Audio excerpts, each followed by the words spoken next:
Not just the Spanish, but people across Europe are getting more and more disappointed with their leaders' attempts to deliver solutions. Artist Oksana Boyko talked to one Austrian who's already created his own doomsday survival kit. It seems like a place where the grass is always green and where every cloud has a silver lining. But even in this idyllic setting in Western Austria, there are fears of an economic doomsday. For the last few years, Michael has been converting his house into a fully self-sufficient residence, and his reasons are purely economic. The worst-case scenario that we're preparing for is the total collapse of the economy. There would be problems with food, electricity, water supply. So I want to make sure we could wait out this time when money will be worthless. Solar panels, a wind turbine, an emergency generator. He's now producing more than 2/3 of the power he needs. The cows and the garden should provide a backup if supermarkets go empty. And in case of fuel shortages, there's also a ready alternative.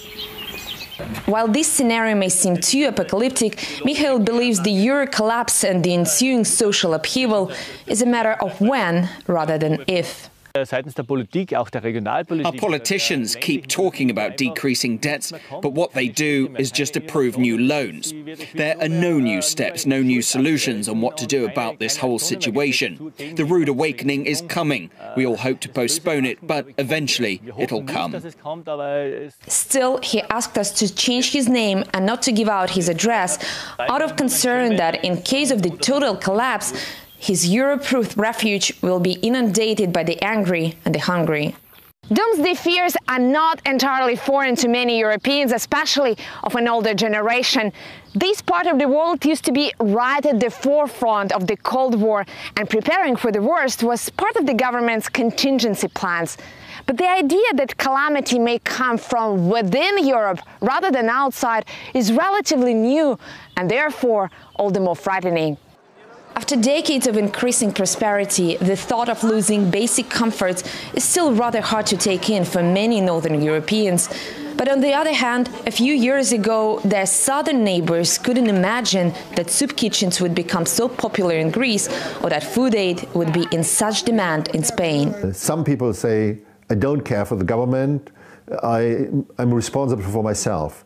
Let's say about 50% of the citizens may think in this way, but the majority will say no, government, we pay our taxes, and insofar we expect that we get supplied by the government.